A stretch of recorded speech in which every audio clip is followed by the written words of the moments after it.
How do you say I told you so without saying I told you so? Well, before the tournament started, I told you guys that with that number, Iga Swiatek would not win the tournament. That was a fact. I told you. I told you all today in my videos that, look, something's not right here. Sabalenka should not be a 10-1 underdog versus Iga. Maybe a 3-1. You know, Coco will start as a 3-1. Sabalenka should be a 3, maybe 2-1. 10-1 underdog. I told you, Iga would not win the tournament. I said that before the tournament started. Iga did not sound confident in her interview yesterday. And look, you can tell when it's your time. And I think Iga knew it was her time to leave Texas. And the reality is these things always happen right about now. And if you're new to the page, if you haven't followed the page for a while, if you haven't followed the channel for a while, these things always happen around this time. And if you want answers, I've said enough. You're going to have to talk to someone else besides me. I've said enough. And if you follow the channel, we knew Iga was going to lose this match. Listen, Sabalenka, look, she served the heck out of the ball tonight. I mean, 13 aces, something like that. 9 double faults. I mean, you kind of expected that, but we didn't expect Iga to have 6 double faults. Iga was rushing all night, uncharacteristic of her, a lot of things she was doing. And listen, this is what you guys have to understand. Indoor hard is a different animal.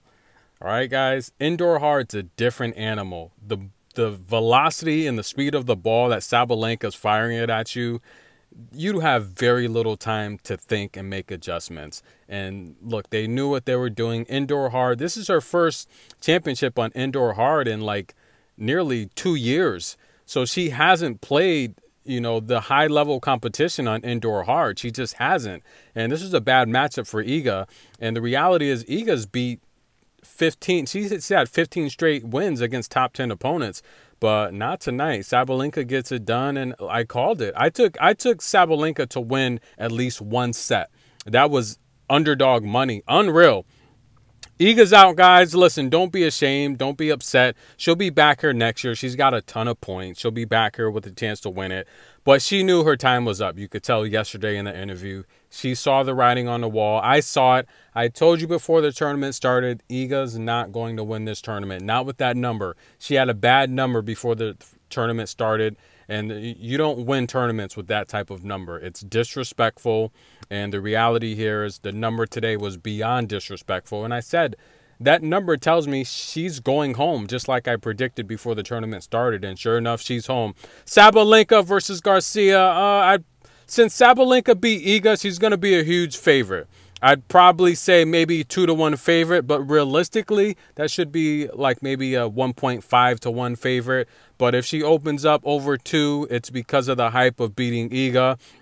But I've said it earlier, I do not want Sabalenka winning this tournament.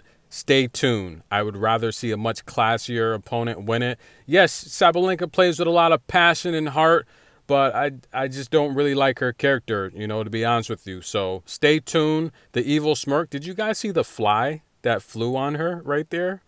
Unreal. There's the fly like flying around her head. But listen, guys, Sabalenka got it done. 12 aces, and Iga's numbers are horrible. Unlike Iga, but hey, the writing's on the wall. She knew she would be leaving today. Stay tuned. Garcia, Sabalenka. I'll give you an official prediction. Good energy.